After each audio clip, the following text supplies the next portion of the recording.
Ерте ертеде отырарда, біздің іңкәр өлкеде, иық бұрмай тек білімнен басқаға қатар өсті екі бірдей жас бала. Қатар жүріп сан өнерге машықты, бірге оқыды, бірге ойнады асықты, екеуіне назар бұрды ел ерек, өйткен олар дарын деді керемет. Таңдайымыз өріс тоймен татымақ, деп қуана езу тартты атырап, ал дарындар медресені тауысты 12-ге жасы ілікпей жатып-ақ. Сыбағасын тағдыр дара бөлгендей, өсе берді төске шауып төскөрлей, екеуіне қараған жұрт сүйсінді, отырардың болашағын көргендей. Отырарда жаны жайқан дария, ойы безбен бар еді бір қария. Сол қария бір күні екі шәкіртті құрметпенен өз үйіне шақыртты. Балақайлар, балапандар, көкөрім, сендерге бір сауал қойсам деп едім. Туған жан деп өнерімен, өртімен, екеуіңді сөз етіп жүр ел түгел. Мен де танып білсем деп ем, кімсіңдер? Қандай арман жетегінде жүрсіңдер? Қандай бағыт ұстайсыңдар түбінде? Сонша неге құштарсыңдар білімге? Қане Дойыл, сен айтшы. Дойыл айтты, жалғыз арман бар менде, шектесетін қулық пенде, ар менде. Жалын ишасы өнерінің өрнегі, сонау Имен, Мысыр, Бағдат елдері түгел танып жыр ететін таңдана, саудагер боп шықсам деймін жан баба. Тірлігімде жабырқамай жасымай, ата жолын қусам деймін осылай. Бой шалдырмай бос мақтан мен өсекке, өмірімді құрсам деймін есепке. Ұтыласың жебемесе желік той, бұл өнердің бағыты ғой ерек қой. Қаншама елмен сауда-саттық жасауға, соншама елдің тілін білу керек қой.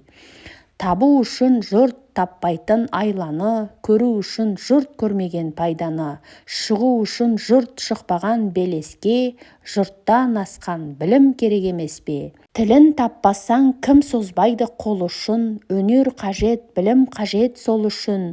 Қарт күрсінді, ұлым, желік қуыпсың, неге мұнша желтоқсандай суықсың?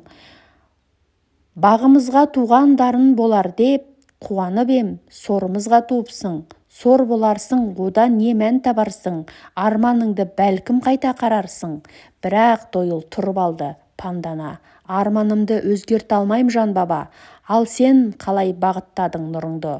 Жасырмай айт, жасқанбай айт сырыңды, деп қария Дойыл менен бір отырған ұяң шәкірт жас Әбуге бұрылды.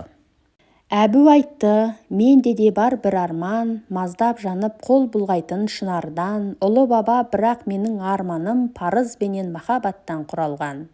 Шамын жақсам ғылым менен өнердің, елімді зор мерекеге бөлермін.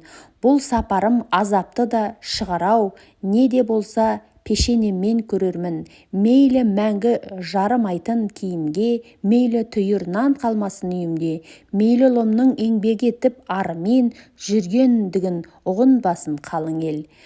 Қарлы боран қыран жолын бөгерме, өнерменен тасып толам көмерге.